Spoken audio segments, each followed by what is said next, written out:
kita memperdalam sebagaimana tadi bahasanya MC atau bahasanya moderator.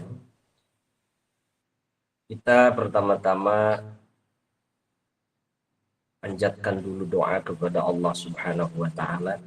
Semoga semua keluarga besar Hidayah Group atau SA Hidayah Group dimanapun berada, dari mulai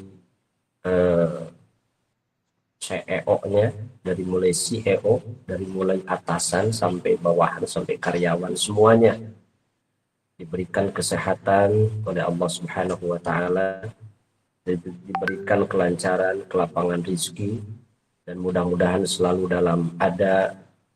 dalam lindungan dan bimbingan Allah Subhanahu wa Ta'ala.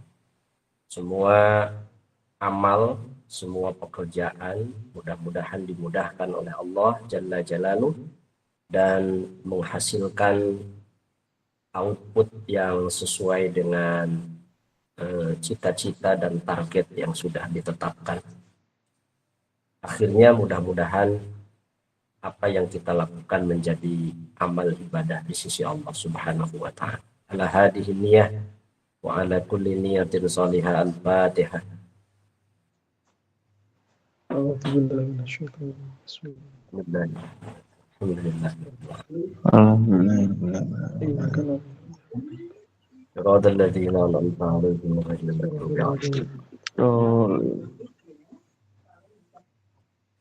Kumaha di daerah masing-masing aya hujan? Banjir, Pak. Masya Allah. Alhamdulillah Hujan angin, Pak.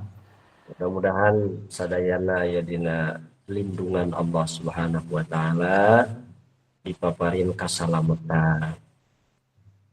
Baik. Amin ya Allah. Bapak dan Ibu, saudara-saudara, hadirin wal hadirat, kita campur-campur saja bahasanya.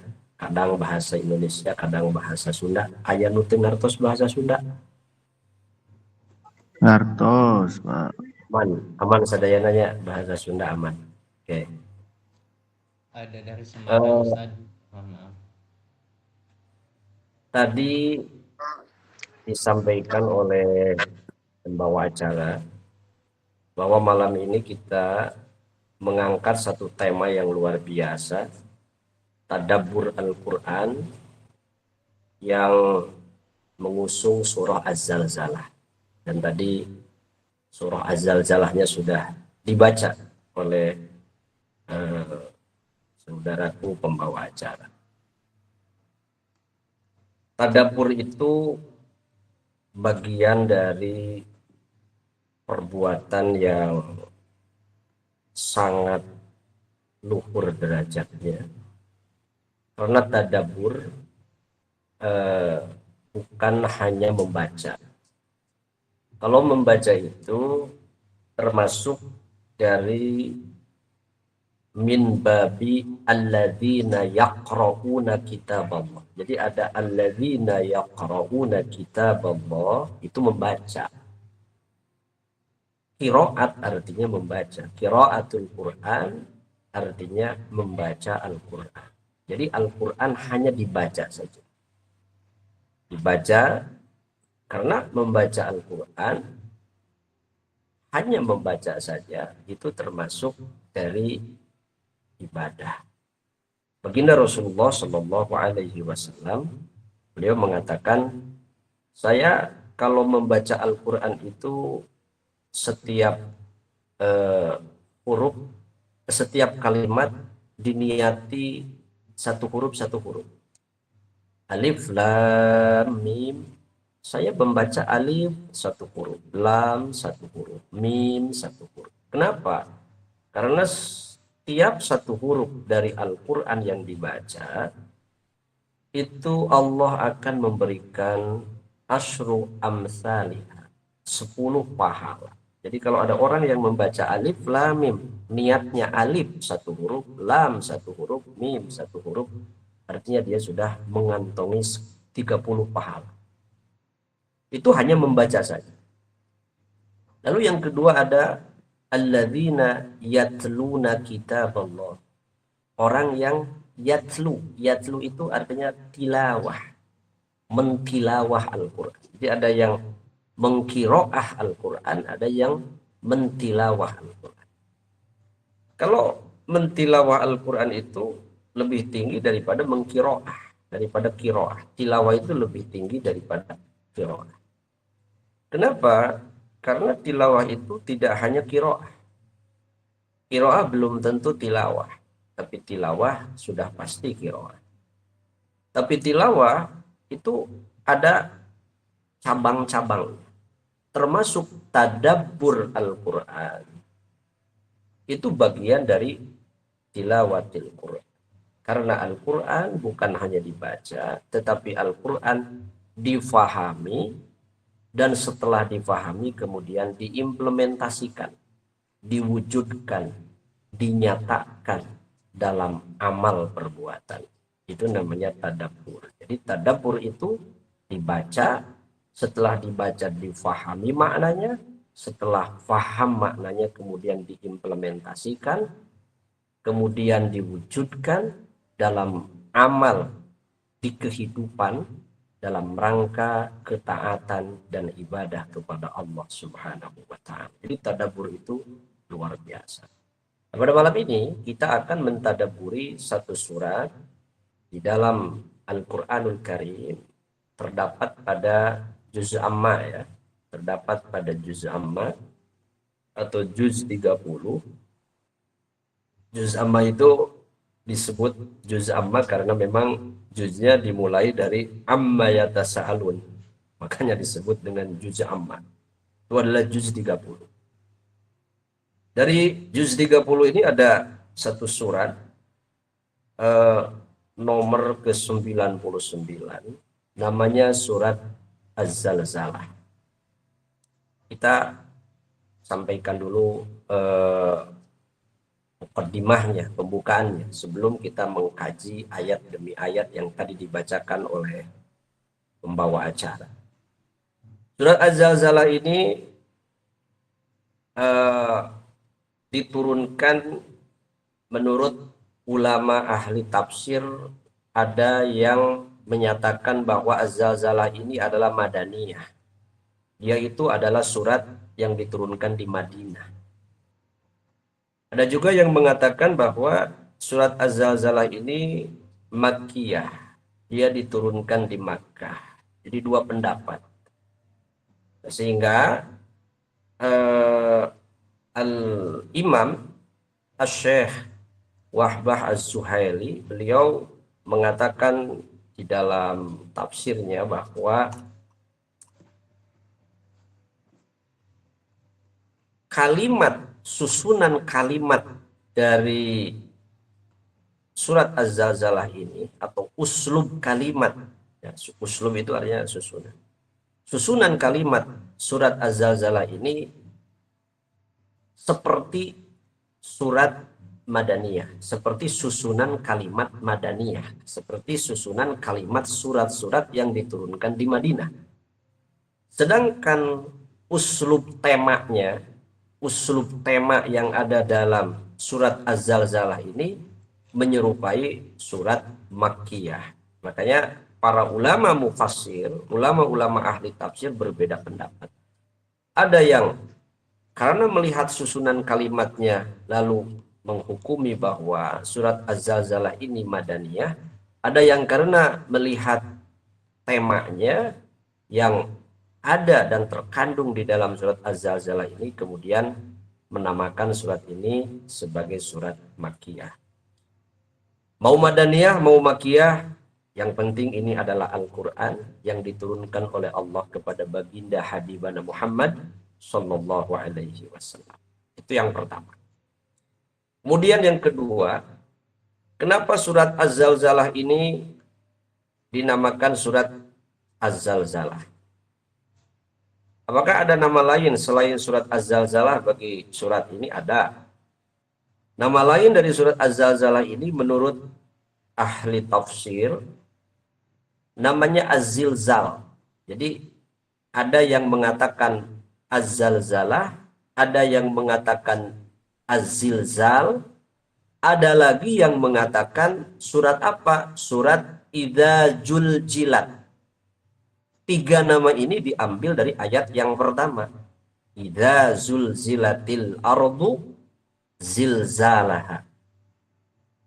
Zalzalah dari zulzilat dan dari zilzalaha. Zilzal juga dari zulzilat, zilzalaha. Idza zulzilat itu sudah tentu dari idza zulzilatil ardu zilzalaha. Kenapa dinamakan surat Az-Zalzalah? Allah menamakan surat ini surat Az-Zalzalah liftitahiha bil ikhbari an hudusi zilzalil anib kubaila yaumal qiyamah. Karena surat ini dimulai dengan berita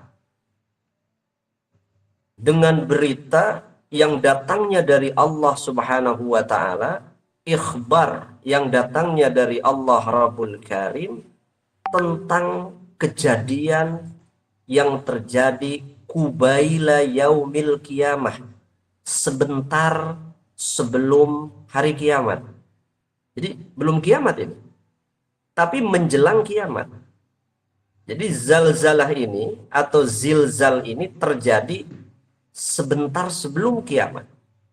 Kiamatnya belum terjadi, tapi zilzal ini terjadi menjelang kiamat, atau boleh kita katakan sebagai permulaan kiamat atau muqaddimah kiamat.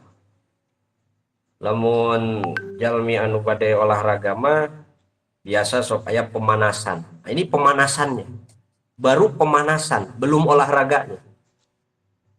Zilzal ini baru muqaddimahnya, baru pemanasannya menjelang sebentar lagi kiamat itu terjadi. Tetapi karena antara muqaddimah dengan kiamatnya itu tidaklah terlalu lama, maka zilzal ini atau az-zalzalah ini sering kita fahami sebagai satu kesatuan dari kiamah itu sendiri. Dan ini tidak salah. Baik, itu poin yang kedua. Jadi kenapa surat ini disebut dengan surat Az-Zalzalah? Karena menceritakan tentang kejadian sebelum terjadinya kiamat atau muqaddimah dari kiamah. Karena muqaddimah dengan kiamahnya itu sangat dekat, maka muqaddimah dan kiamah itu kita satu paketkan saja. Artinya Az-Zalzalah ini adalah kejadian yang terjadi pada hari kiamat. Baik. Kenapa surat Az-Zalzalah ini dimunculkan setelah surat Al-Bayyinah? Di dalam surat Al-Bayyinah itu kalau kita teliti ada ayat yang mengatakan di ayat terakhirnya, ayat 6, dari mulai ayat 6, innalladzina kafaru min ahlil kitabi wal musyrikina fi nari jahannam khalidina fiha ulaika hum syarrul bariyah. Lalu kemudian di ayat 7-nya, innalladzina amanu wa amilus salihati ulaika hum khairul bariyah. Lalu kemudian diakhiri dengan ayat jazaa'uhum 'inda rabbihim jannatu 'adnin tajri min tahtihal anhar khalidina fiha abada. Intinya 3 ayat ini mengatakan bahwa orang-orang kufur dari ahli kitab dan kaum musyrikin itu mereka semuanya akan dimasukkan oleh Allah Subhanahu wa taala ke dalam neraka. Khalidina fiha, dan mereka itu langgeng di dalam neraka.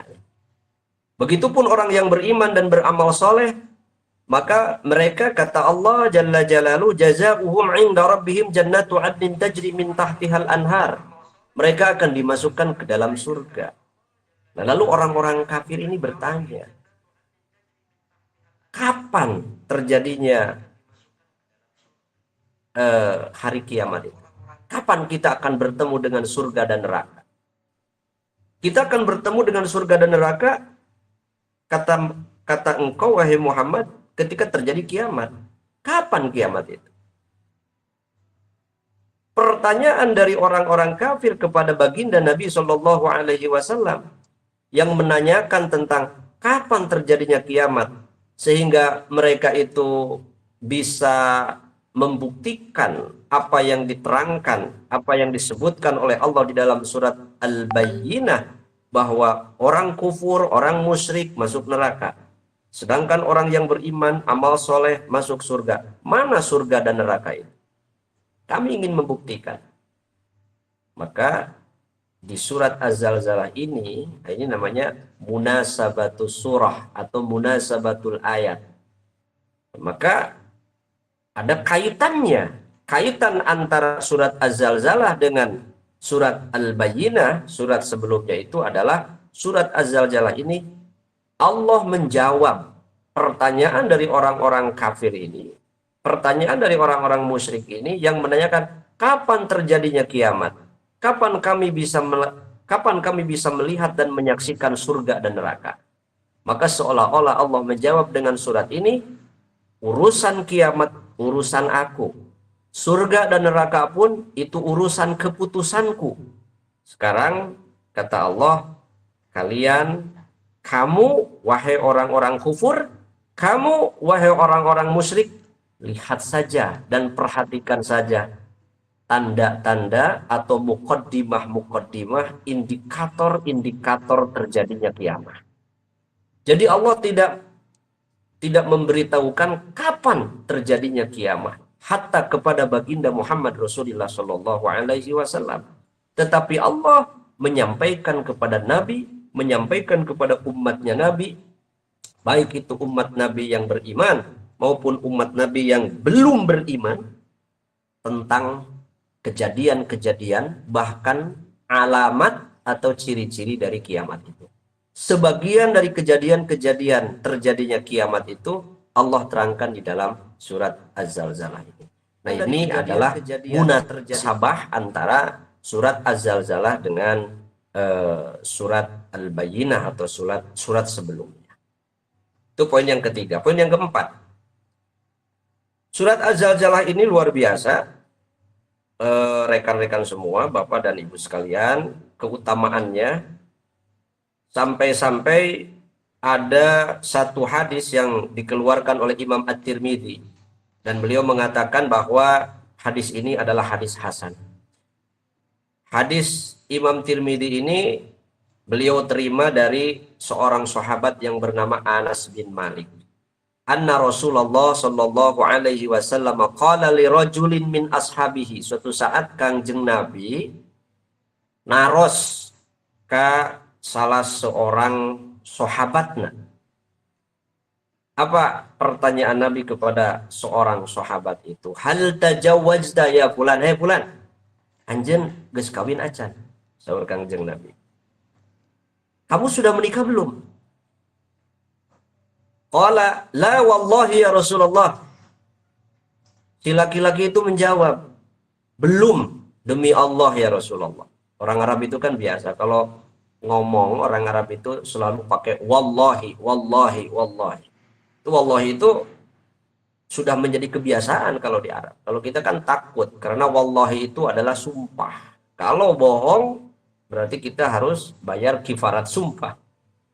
Orang Arab itu begitu. Ketika ditanya si laki-laki ini oleh Rasulullah, wahai fulan, kamu sudah menikah belum? Dia jawab, la wallahi ya Rasulullah, belum demi Allah ya Rasulullah, saya belum menikah. Wala ing bima atajawwaj, dan saya tidak punya bekal atau mas kawin untuk menikah. Ini MC-nya pengatur MC moderator sudah menikah belum? Alhamdulillah sudah, Ustaz. Oh sudah, alhamdulillah. Saya kira belum. Kalau belum, ini ada resep dari Rasulullah ya. Masya Jadi Allah. Siap. si laki-laki ini ternyata beliau menyampaikan alasannya kenapa dia itu tidak menikah. Saya belum punya untuk bayar mas kawinnya ya Rasulullah. Jadi dia belum punya bayar untuk bayar mas kawin. Apalagi kalau di kita di Indonesia ini mas kawinnya harus besar-besar ya. Harus besar-besar. Nggak ada yang mau dikasih mas kawin baca sholawat 3 kali. Nah, Nabi bertanya kepada si laki-laki itu, qala alaysa ma'aka qul huwallahu ahad? Qala bala. Hari anjeun teh kan bisa Lin maca surat qul huwallahu ahad? Artinya kamu bisa nggak baca surat Al-Ikhlas? Si laki-laki itu menjawab, biasa ya Rasulullah. Qala rubu'ul Qur'an. Nabi berkata, Nabi menjawab, Al-Ikhlas itu kan 1/4-nya Al-Quran. Itu kata Nabi. Qala alaysa ma'aka qul ya ayyuhal kafirun.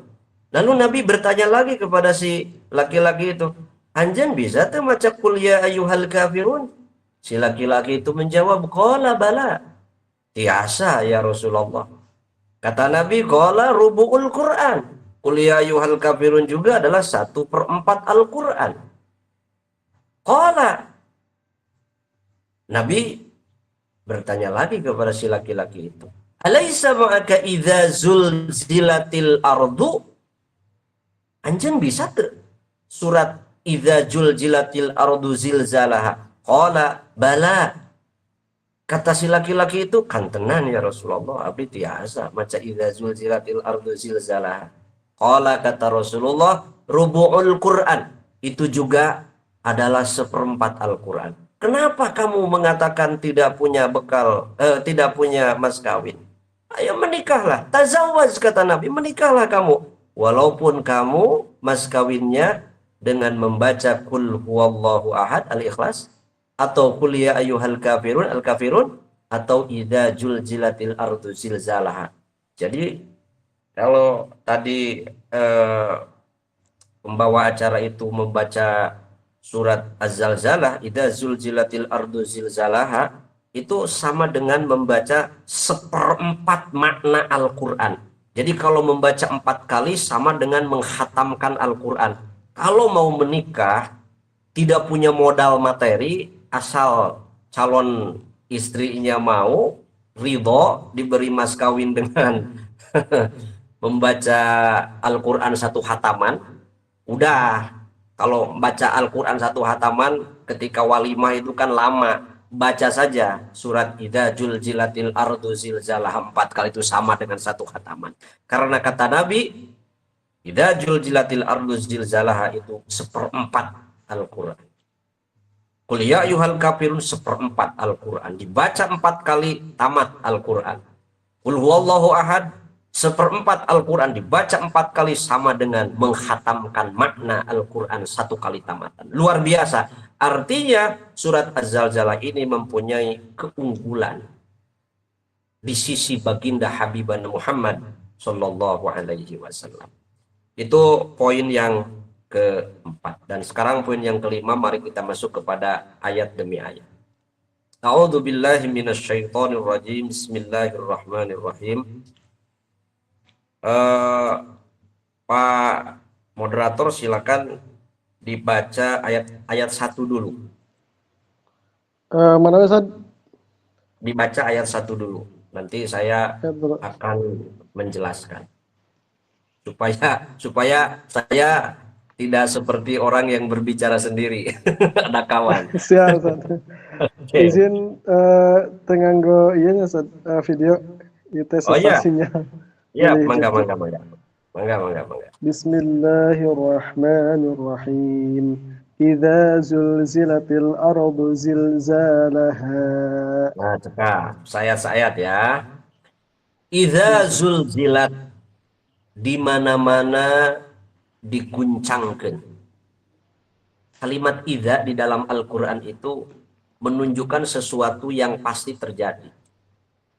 Jadi misalnya di Yasin ayat idza aroda syai'an ayyakula lahu kun fayakun.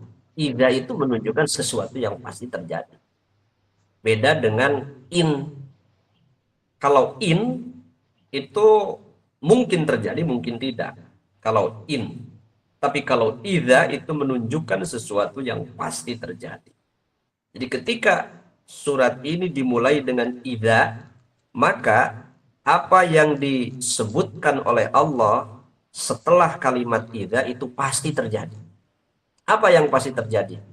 Zulzilatil ardu zilzalaha. Zulzilat itu artinya digoncangkan, digoyangkan, dioyagkan. Kalau orang BMKG itu memaknainya dengan gempa. Ketika al-ardu, bumi digempakan, digoyangkan. Zilzalaha, dengan goncangan, goyangan, dan gempa yang sesungguhnya. Apa maknanya? Idza taharrakatil ardu min asfaliha harakatan syadidatan. Ketika bumi ini, bumi yang kita tempati ini bergerak min asfaliha, dari bawahnya. Kan bencana itu ada bencana dari atas, ada bencana dari bawah. Yang paling berbahaya itu adalah bencana dari bawah. Kalau bencana dari atas, atasnya saja. Misalnya datang angin besar, angin beliung. Maka yang rusak itu yang kena angin beliungnya saja. Dia tidak sampai ke bawah. Tapi kalau bencana itu datang dari bawah, maka bukan hanya bagian bawah buminya saja yang hancur, tetapi bagian atas dari buminya pun pasti akan hancur. Kalimat zulzilatil ardu zilzalaha ini adalah goncangan atau gempa atau musibat yang besar yang bukan berasal dari atas, tapi dia berasal dari bawah. Dan ini adalah bencana yang paling membahayakan. Karena dia datang dari bawah. Sehingga kalau datang dari bawah, bukan saja pohonnya, bukan saja batangnya, bukan saja daunnya, bukan saja buahnya, tapi akarnya pun akan tercerabut.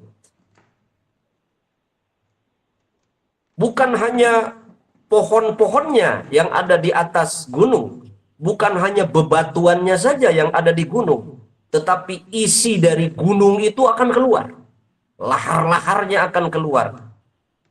Dan apapun yang ada di perut gunung itu akan keluar. Ini yang disebut dengan zulzilatil ardu zilzalah. Jadi nanti bumi ini akan mengalami goncangan yang dahsyat. Bumi ini akan mengalami gempa yang luar biasa yang tidak pernah dibayangkan oleh bayangan manusia. Dan Allah di sini mentakbir dengan kata al-ardu, artinya tidak ada lokalisasi, tidak ada. Misalnya di Indonesia saja, atau misalnya di Jawa Barat saja, atau misalnya di Jawa Timur saja, tidak ada lokalisasi. Al-ardu itu artinya minal masyriq ilal maghrib. Bukan hanya di Jawa, tapi di seluruh pulau di Indonesia. Bukan hanya di Indonesia, tapi di seluruh negara di dunia ini. Bukan hanya di seluruh dunia ini, tetapi sealam jagat raya ini akan mengalami zulzilatil ardu zilzalah. Goncangan yang dahsyat. Masya Allah. Dan ini dikuatkan dengan ayat lain, yaitu pada surat Al-Hajj. Allah katakan, ya ayyuhan nasu taqu rabbakum inna zalzalatas sa'ati syai'un azim. Wahai manusia, bertakwalah kalian kepada Tuhanmu. Sesungguhnya zalzalatas sa'ah, hari kiamat, syai'un azim, adalah sesuatu yang mencengangkan. Nah, ini adalah ayat yang pertama. Bahwa Allah Subhanahu wa ta'ala menyampaikan kepada kita sebelum kiamat hakiki, sebelum kiamat yang sesungguhnya terjadi, itu kiamat diawali dengan zulzilatil ardu zilzalaha, goncangan yang hebat. Setelah goncangan yang hebat, kemudian Allah terangkan di ayat yang kedua. Silakan lanjutkan. Wa akhrajatil ardu athqalaha. Wa akhrajat, dan mengeluarkan. Apa yang mengeluarkan? Al-ardu, bumi. Si bumi itu mengeluarkan athqalaha. Thaqala atau thiqal. Apa itu thaqal? Thiqal, beban. Sesuatu yang ada di dalam, itu akan menjadi beban bagi yang membawanya. Misalnya kita suka melihat perempuan atau wanita yang sedang hamil. Artinya dia itu membawa thiqal, membawa beban. Apa bebannya? Bayi di dalam rahimnya.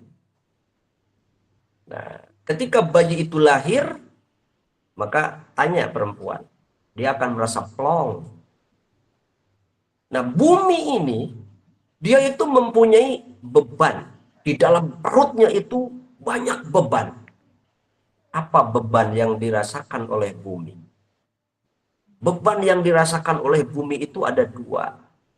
Yang pertama, kandungan yang ada di dalam bumi itu yang suka dieksploitasi oleh manusia dengan semena-mena. Yang kedua, bebannya itu adalah beban yang ditimbulkan oleh perilaku makhluk yang hidup di atas bumi itu. Di antaranya kita manusia. Jadi ketika manusia maksiat kepada Allah, ketika manusia melawan hukum-hukum Allah, ngalabrak karena paharaman-paharaman anu tos ditangtoskeun ku Allah dina agama, itu menjadi beban yang berat bagi bumi ini. Jadi bumi itu di bembeuratanana ti luar ti jero, ti luhur ti handap, ti luhurna di bembeuratan ku perilaku manusia, ku maksiat, kakufuran, kasyirikan, kanifakan, kafasekan manusia, di handapna diberi beban ku macem-macem isi perut bumi, anu eta isi perut bumi teh menjadi bahan eksploitasi kehidupan manusia jeung kasarakahan manusia. Emas, perak, timah, dan lain-lain. Itu adalah athqal. Oleh karena itu, di sini ketika langit ini diguncangkan, kata Allah Subhanahu wa taala, maka bumi itu seperti perempuan yang sedang mengandung ingin segera melahirkan supaya bebannya itu keluar. Maka si bumi ini mengeluarkan athqalaha, beban-bebannya. Apalagi beban-bebannya selain daripada perilaku manusia di atasnya dan isi dari perut bumi itu seperti emas, perak, timah, nikel, dan lain-lain. Ini bebannya lagi yang termasuk athqalaha itu adalah orang-orang yang mati.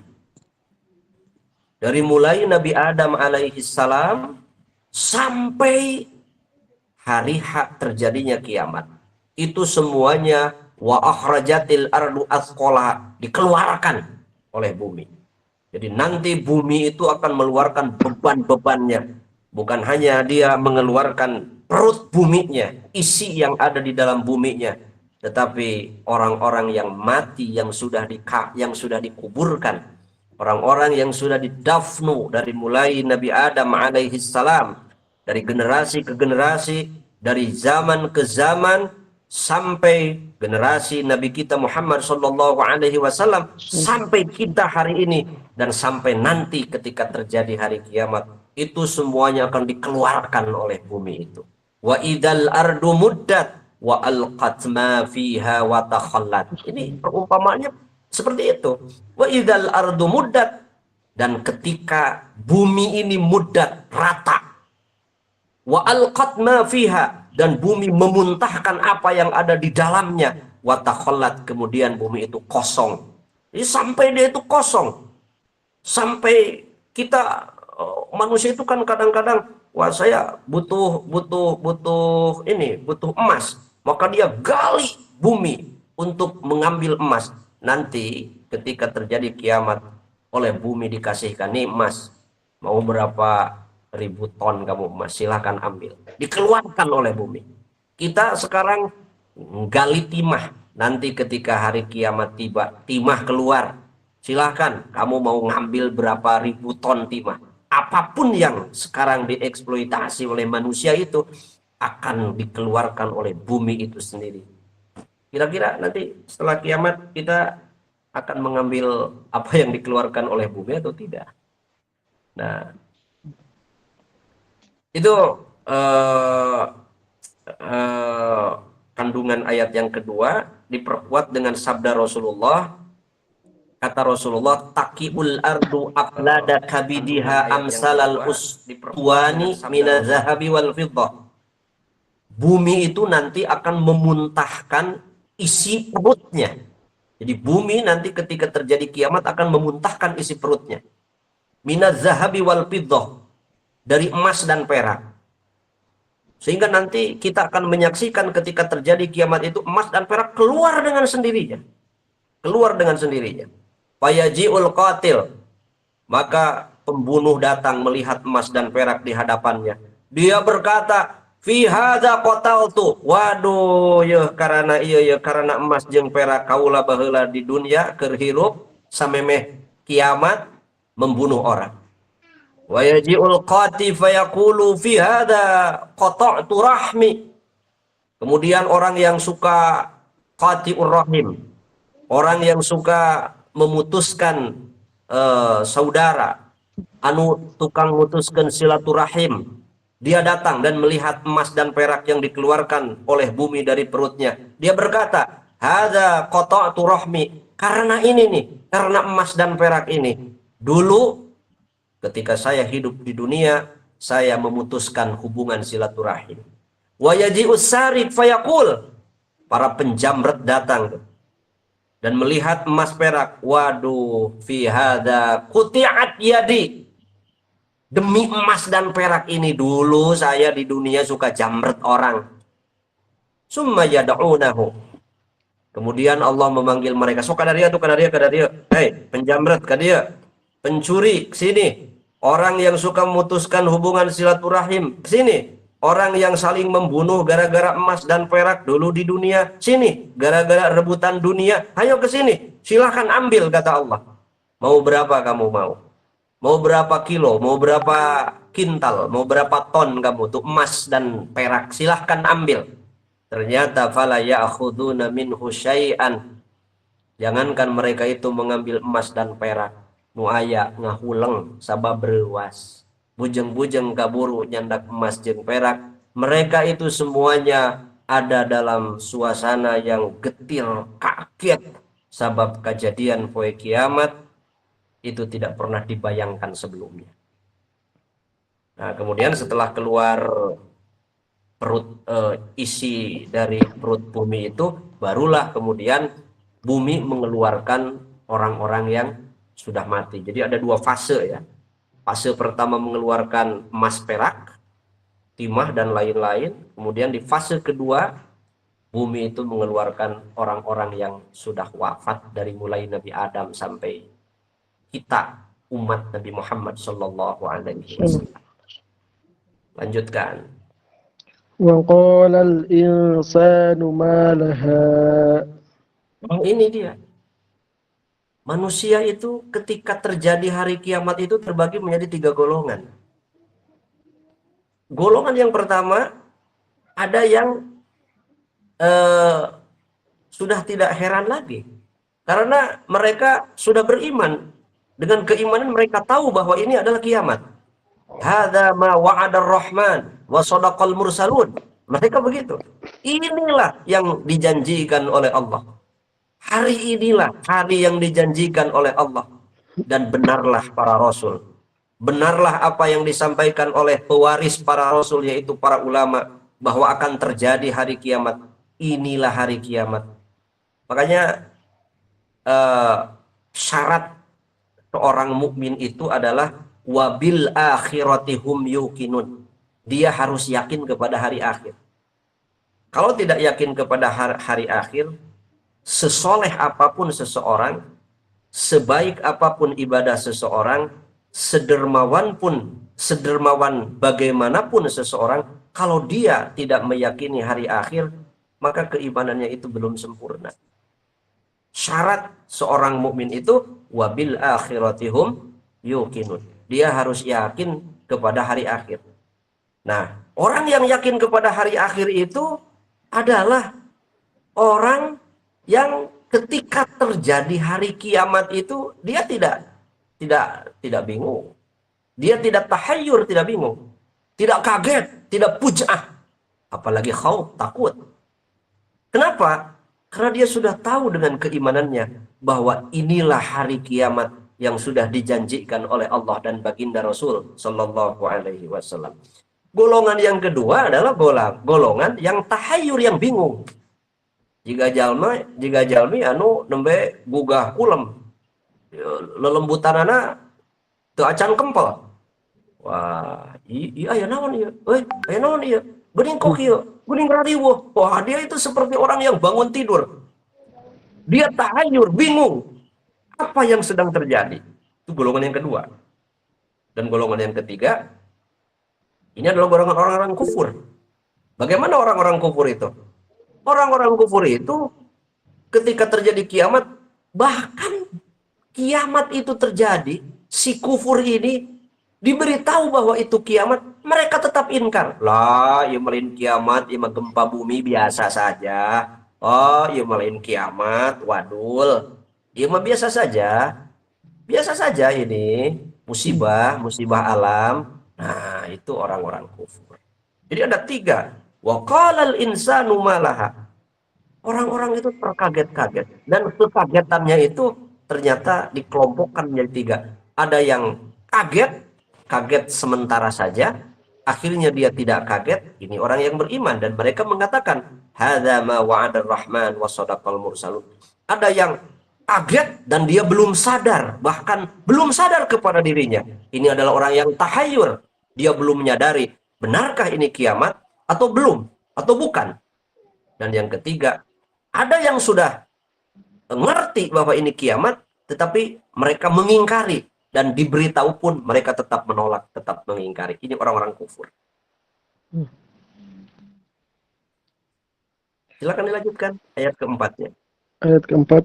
Yauma idzin tuhadditsu akhbaraha. Pada hari ini, pada hari ketika bumi ini diguncangkan, pada hari ketika bumi ini digempakan dengan gempa yang dahsyat menjelang hari kiamat, tuhaditsu, bumi itu berbicara. Bayangkan, bumi berbicara. Padahal sebelumnya Allah di dalam surat Yasin itu mengatakan bahwa nanti di yaumal kiamah itu tukallimuna aidihim wa tashhadu arjuluhum bima kanu yaksibun. Justru yang akan berbicara itu nanti di hadapan Allah itu adalah tangan-tangan kita.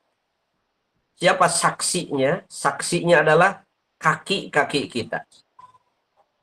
Tangan yang menjadi juru bicara, kaki yang menjadi saksi, sedangkan lisan, baham orang, itu dikunci, tidak bisa berbicara. Kenapa? Karena mulut ini seringkali kita gunakan untuk berbohong di dunia. Maka di akhirat tidak ada tempat bagi lisan untuk berbohong di hadapan Allah. Maka nanti yang berbicara itu adalah aidihim wa tashhadu arjuluhum. Kemudian yang menjadi saksinya adalah kaki-kaki seluruh manusia. Nah, di dalam ayat ini ditambahkan oleh Allah, yauma idzin tuhaddisu. Ternyata bumi yang dipijak oleh kita, bumi sebagai tempat tinggal kita, kemanapun kita pergi, kita tidak pernah lepas dari yang namanya bumi. Kamana wae urang indit pasti urang nincak taneuh. Dina poe eta Kata Allah, tuhadditsu akhbaroha. Dia akan bercerita tentang berita-berita, tentang khobar-khobar. Apa yang terjadi di atasnya itu. Kata para mufassirin, ay fi dzalikal waqtil mudtarrib, waqtaz zilzalah, tukhbarul ardu bi akhbariha wa tuhadditsu bima amila 'alaiha min khairin wa syarrin. Jadi pada hari itu si bumi ini bisa berbicara. Dia akan menceritakan kepada Allah Subhanahu wa taala tentang apa yang dilakukan oleh setiap makhluk yang menginjakkan kaki di atasnya. Makanya kita di hadapan Allah nanti tidak bisa berbohong. Karena bumi nanti akan berbicara. Nah, ini bagian yang terpenting bahwa setiap manusia nanti di akhirat itu akan dihisab. Setiap manusia itu akan mempertanggungjawabkan seluruh amal perbuatannya. Dan jangan lupa ketika kita dihisab di hadapan Allah Subhanahu wa taala, kita akan kita akan diceritakan perbuatan kita, amal kita akan diceritakan oleh bumi. Kata bumi begini, kata bumi, hadza fulan amila kada wa kada yauma kada wa kada. Nah, itu kata si bumi. Sebagaimana baginda Nabi itu dulu menurut hadis Abi Hurairah radhiyallahu anhu ketika membaca ayat ini, yauma idzin tuhadditsu akhbaraha. Pada hari ini, pada hari itu bumi bercerita tentang khobar-khobarnya, tentang berita-beritanya, tentang kejadian-kejadiannya yang terjadi di atasnya. Lalu Nabi bertanya kepada para sahabat, wahai para sahabat, atadruna ma akhbaruha? Kalian tahu tidak apa itu yang dimaksud dengan akhbaruha? Berita-beritanya. Para sahabat menjawab, Allahu wa rasuluhu a'lam. Allah dan Rasulnya yang lebih tahu. Kata Nabi, fa inna akhbaraha an tashhada ala kulli 'abdin wa amatin bima amila ala dhahriha. Nanti bumi ini akan bercerita dan bersaksi di hadapan Allah tentang seorang abd atau seorang amat, seorang manusia, tentang apa yang dia lakukan di atas bumi itu. Amila kada wa kada. Ya Allah, orang ini melakukan ini dan ini. Yauma kada wa kada. Pada hari ini, pada jam ini, pada detik ini, semuanya akan diceritakan oleh bumi di hadapan Allah Subhanahu wa taala, sehingga tidak ada seorang pun dari kita manusia yang akan lepas dari hisaban Allah, dan tidak akan ada yang ditutup-tutupi di hadapan Allah Subhanahu wa taala. Silakan dilanjutkan. Ayat 5. بأن ربك أوحى لها. Kenapa bumi bisa bercerita? Kenapa bumi bisa berbicara pada hari kiamat? Bi'anna rabbaka awhalaha. Karena Allah telah memberikan perintah dan memberikan izin kepada bumi untuk berbicara. Ini ayatnya, bi'anna rabbaka awhalaha. Sesuatu yang kita tidak sadari, sesuatu yang tidak rasional, sesuatu yang tidak masuk akal, kok tiba-tiba nanti di yaumul kiamah harus masuk akal. Kenapa harus masuk akal? Biqudratillah, karena kudrat Allah. Allah yang memerintahkan dan Allah yang mengizinkan. Bumi, silahkan ngomong, caritakeun kelakuan tiap-tiap hamba kami di alam dunia ini. Nah, inilah yang dimaksud dengan bi anna rabbaka auhala. Auha itu arti asalnya adalah memberikan wahyu. Nah, karena yang diberikan wahyunya di sini adalah bumi, maka para mufassir mengartikan aulaha auhalaha ay azinalaha wa amaroha. Allah memberikan izin kepada bumi dan memerintahkan kepada bumi untuk menceritakan perilaku dan perbuatan seluruh manusia di hadapan Allah Subhanahu wa taala. Silakan ayat 6. Yauma'idzi yasdurun nasu ashtatan liyurau a'malahum. Pada hari kiamat itu, saudara-saudara sekalian, para karyawan Hidayah Group, manusia itu akan keluar. Yasdurun nas, manusia akan keluar. Dari mana? Dari dalam kubur, yaitu pada hari Ba'ats. Hari di mana seluruh manusia dibangkitkan dari dalam kuburnya. Dan ketika manusia bangkit dari dalam kuburnya, dia dibangkitkan ashtatan. Ashtatan berkelompok-kelompok, bergolongan-golongan, macam-macam manusia itu. Ketika dia bangkit dari dalam kuburnya itu ashtatan. Dia itu macam-macam. Mereka itu dibangkitkan oleh Allah min kuburim ila mauqifil hisab. Dibangkitkan dari dalam kubur, kemudian diarahkan menuju tempat hisaban. Dalam keadaan apa? Mukhtalifil ahwal. Beda-beda keadaannya. Wa ba'duhum aman, wa ba'duhum khaib, wa ba'duhum bilauni ahlil jannah, wa ba'duhum bilauni ahlin nar. Sebagian dari mereka ada yang merasa aman. Sebagian dari mereka ada yang merasa takut dengan setakut-takutnya. Dan sebagian dari mereka ada yang sudah mempunyai wajah sebagai ahli surga. Dan sebagian dari mereka ada yang mempunyai wajah seperti wajah ahli neraka. Yauma tabyaddu wujuh. Hari di mana wajah-wajah manusia itu ada yang putih bercahaya dan ada yang hitam pekat. Semoga kita menjadi orang-orang yang nanti di akhirat itu termasuk ibyadat wujuh, orang yang wajah putih. Sebagai tambahan, sebenarnya banyak sekali rupa-rupa wajah manusia ketika bangun dari kuburnya. Ini diantaranya dari hadis Mu'adz ini. Dari hadis Mu'adz ini pertama ada yang dibangkitkan dari dalam kubur. Ini ashtatan ini. Dari kata ashtatan ini rupa-rupa. Macam-macam. Orang itu bukan hanya bergolongan-golongan, berkelompok-kelompok, tetapi wajahnya juga, fisiknya juga macam-macam. Di dalam hadis Mu'adz, baginda Rasulullah menginformasikan kepada kita bahwa pertama ada orang yang faminhum ala suratil kirodah. Ada orang yang dibangunkan dari dalam kubur nate seperti rupa monyet. Siapa orang yang dibangunkan dari dalam kuburnya seperti rupa monyet?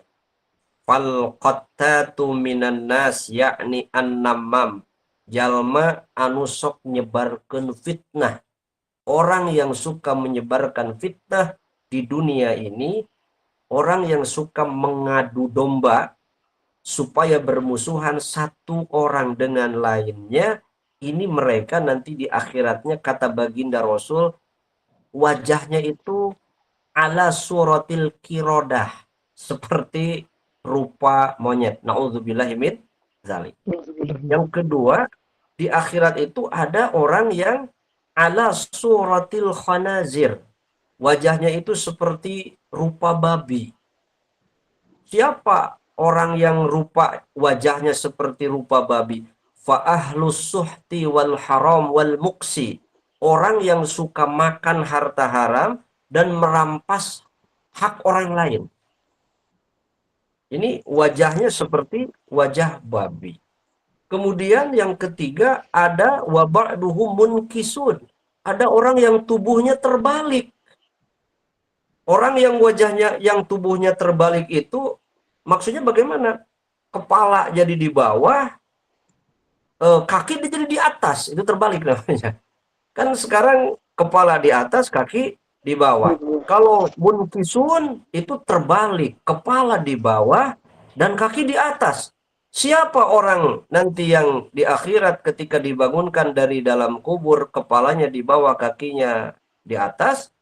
Ini fa'aklatur riba, orang yang suka memakan riba. Yang keempat, ada orang yang dibangunkan dari dalam kuburnya itu dalam keadaan buta. Dia tidak bisa melihat apapun, hanya rasa takut yang dia rasakan. Siapa orang yang buta ketika dibangunkan dari dalam kuburnya? Man yajuru fil hukmi, orang yang berkhianat di dalam memutuskan suatu hukum. Berkhianat kepada hukum. Ini para hakim atau siapapun yang berkhianat kepada hukum itu akan jadi orang yang buta nanti di akhirat.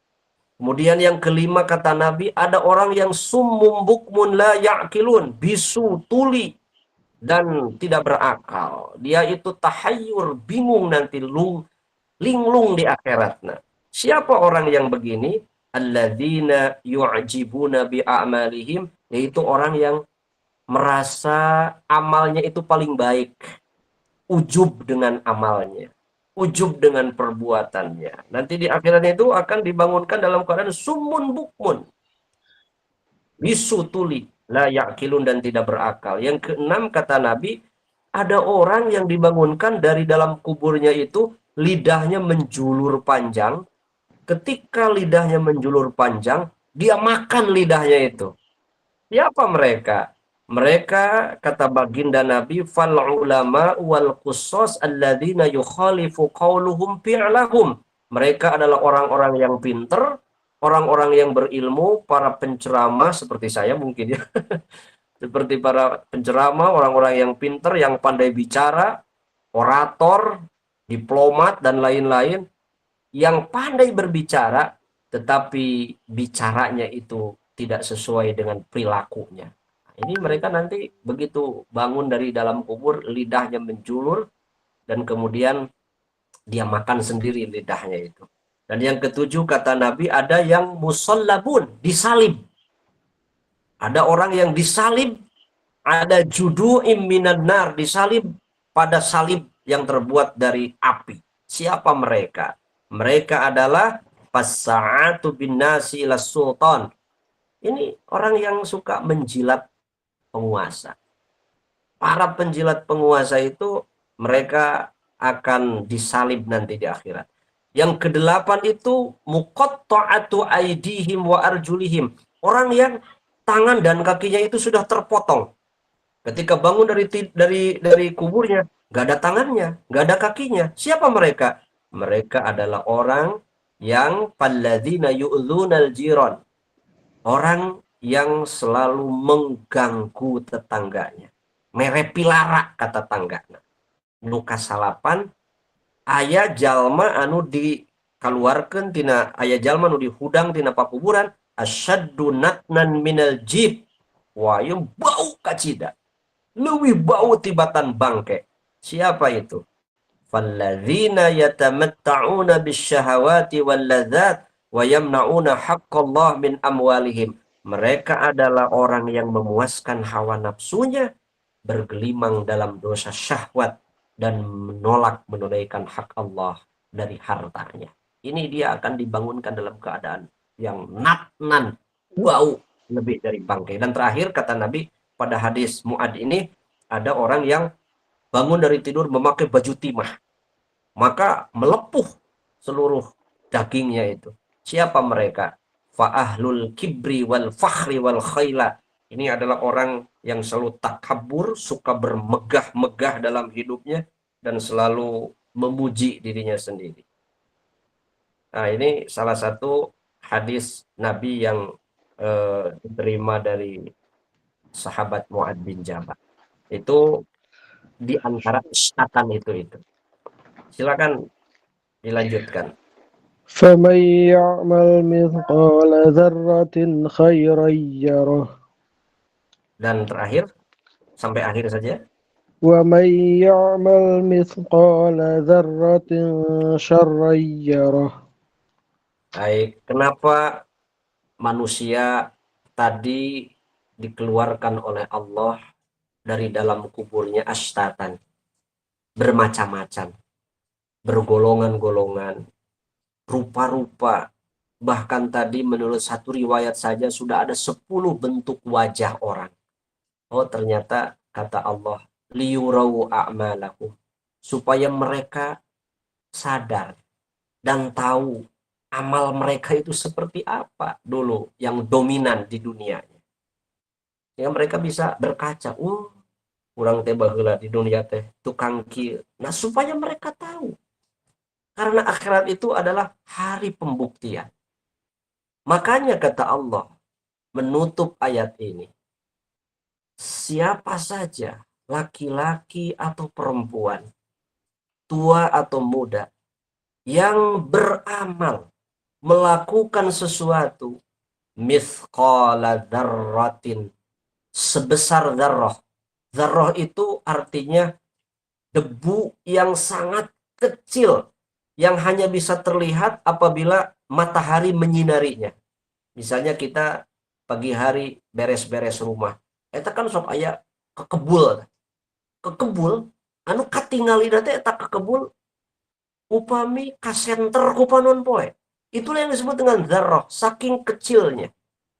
Siapa orang yang beramal, siapa orang yang berbuat mithqala dzarratin, sebesar atau seberat zarrah, sebesar atau seberat zarrah, debu yang sangat kecil yang hanya bisa terlihat apabila matahari menyinarinya, khairan, amal yang baik, perbuatan yang baik. Apa saja perbuatan yang baik itu. Dan perbuatan baik itu sebenarnya tidak usah melihat apa agamanya, dari mana asalnya. Tidak usah melihat begitu. Kebaikan itu kebaikan kepada siapapun kita melakukan kebaikan. Itu hebatnya orang yang beriman. Orang yang beriman itu melakukan kebaikan kepada siapapun, maka itu adalah kebaikan yang menjadi pahala. Apalagi kebaikan yang dilakukan kepada sesama muslim lagi, kepada sesama mukmin lagi. Itu lebih hebat lagi. Bagaimana kata Allah? Orang yang melakukan perbuatan baik, mithqala dzarrah, sebesar debu yang hanya kelihatan apabila tersinari oleh sinar matahari, yarahu, dia akan melihat balasannya.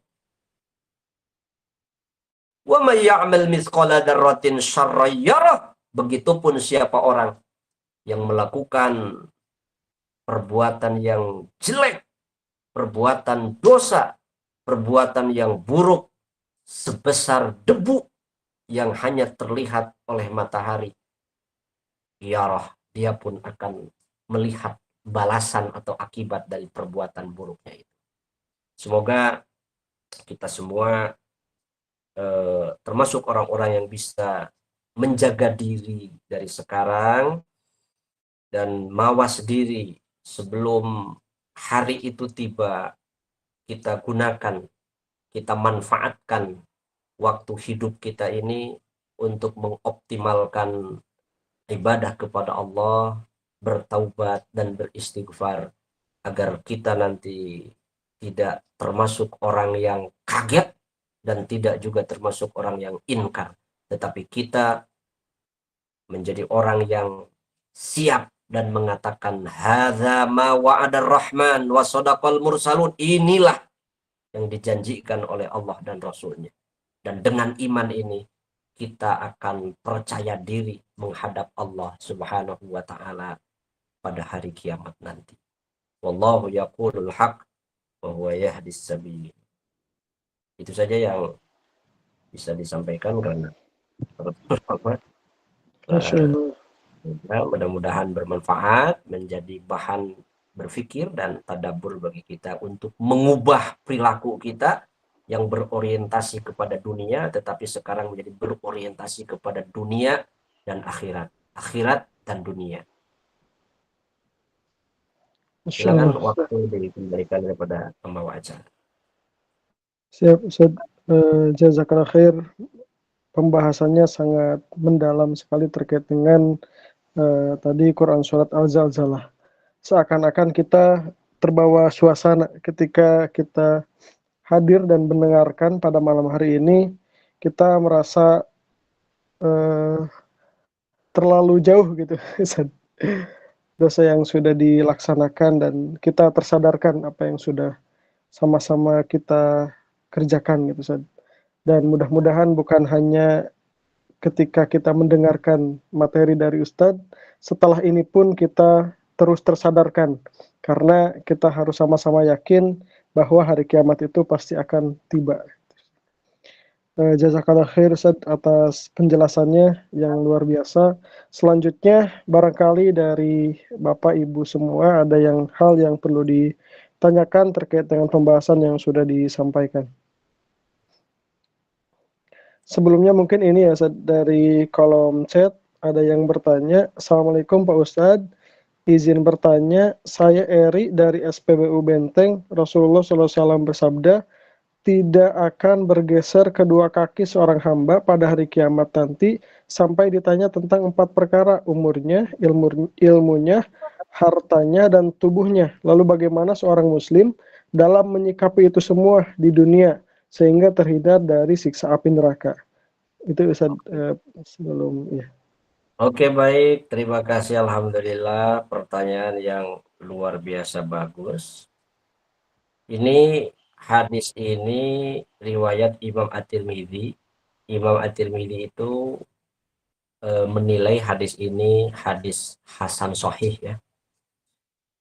Redaksinya la tazulu qadama 'abdin yaumal qiyamati hatta yus'ala an umrihi fima afnah, an ilmihi ma fa'ala bih, an malihi min aina tasabahu wa fima anfaqahu, an jismihi fima ablah. Kira-kira begitu redaksi hadis. Jadi kata Nabi, la tazulu qadama 'abdin yaumal qiyamah. Tidak bergeser dua kaki seorang hamba pada hari kiamat. Ini terjadi ketika kita sudah ada di mauqif. Kata muhaddis itu ketika semua manusia sudah ada di mauqif. Mauqif itu artinya di tempat hisaban. Kita sering mendengarnya dengan padang mahsyar. Jadi ketika kita ada di mahsyar, itu namanya mauqif. Tempat kita akan dihisab. Nah, di mahsyar ini, di mauqif ini, kata baginda Rasul Shallallahu Alaihi Wasallam, kalian, wahai para sahabat, kalian, wahai umatku, jangan lupa, tidaklah kakimu nanti di sana bergerak. Artinya kamu tidak bisa bergerak, tidak bisa melangkah kepada level-level berikutnya, kepada tahapan-tahapan berikutnya, yang akhirnya kamu itu tahapan berikutnya itu imma ilal jannah wa imma ilan nar. Apakah tahapan berikutnya itu kamu akan masuk surga atau masuk neraka sebelum kamu lulus dihisab tentang 4 perkara ini. Jadi kita nanti akan dihisab tentang 4 perkara ini. Setelah lulus hisaban yang pertama, baru kita bisa melanjutkan perjalanan. Temu lagi dengan pos berikutnya, ditanya lagi hisaban yang kedua. Kalau lulus, jalan lagi.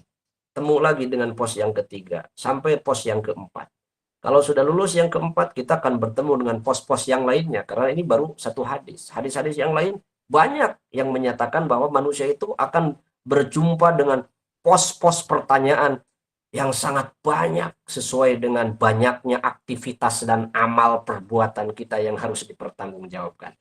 Nah, kalau hadis ini cuma 4 pos saja yang akan ditanyakan kepada kita. Yang pertama umur. Nah, yang pertama itu umur. Bagaimana cara menyikapinya kita? Ya, kita gunakan umur kita. Jangan sampai umur habis tetapi tidak barokah. Yang penting itu umur itu barokah, bukan panjangnya. Umur panjang itu artinya umur yang barokah. Walaupun umurnya secara hitungan sebentar, cuma 30-40 tahun, tapi kalau umurnya barokah, kalau dia itu hidupnya bermanfaat, maka itulah yang disebut dengan umur yang barokah. Walaupun mati, dia serasa hidup. Contohnya para ulama yang menyusun kitab. Beliau itu semuanya sudah tidak ada di muka bumi ini, tapi kitabnya kita baca, kita kaji. Serasa mereka itu masih ada, masih hidup. Nah, kita itu harus seperti mereka. Kita walaupun sudah mati, tapi jasa kita, kebaikan kita tetap dikenang dan disebut-sebut oleh orang. Nah, umurnya gunakan. Jangan sampai umur habis tapi tidak digunakan kepada perbuatan yang baik. Yang kedua, ilmu. Ilmu itu akan dihisab. Kamu tahu apa di dunia?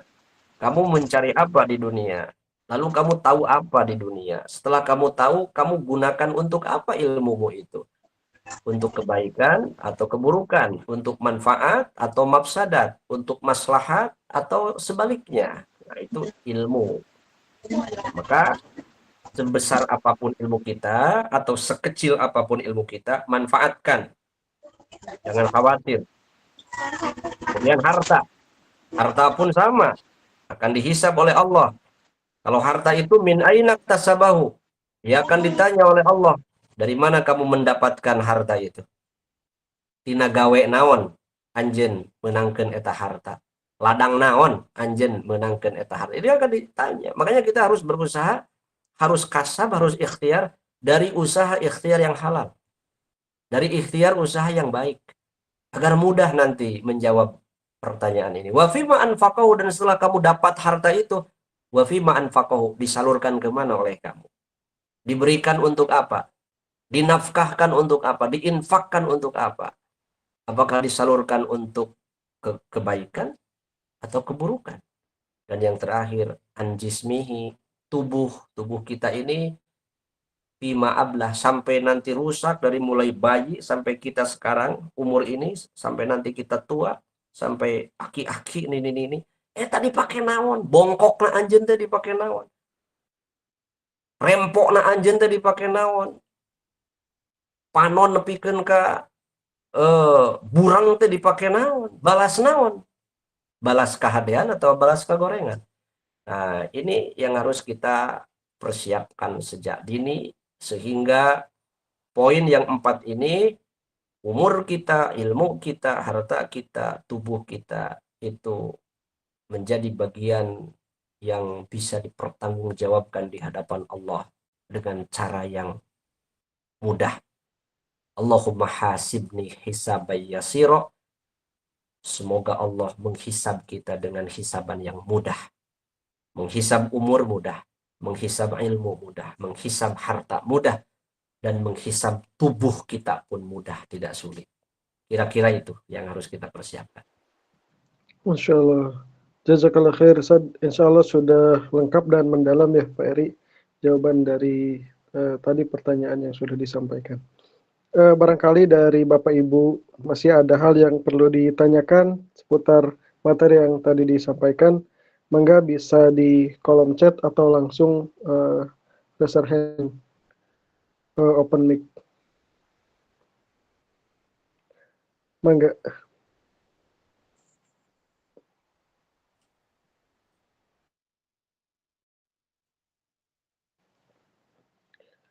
Masih ada yang perlu ditanyakan, Bapak Ibu?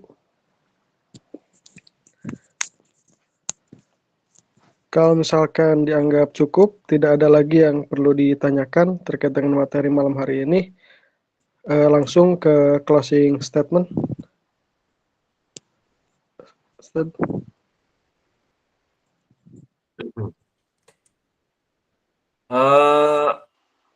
Untuk menutup pengajian ini, hari kiamat itu adalah hari yang orang-orang yang ahli kebaikan mereka akan berkata begini, ya Allah, kenapa saya tidak terus menambah kebaikan? Dan hari kiamat itu yang menjadikan orang maksiat mengatakan, ya Allah, kenapa saya tidak segera menghentikan maksiat yang aku lakukan? Itu adalah hari kiamat.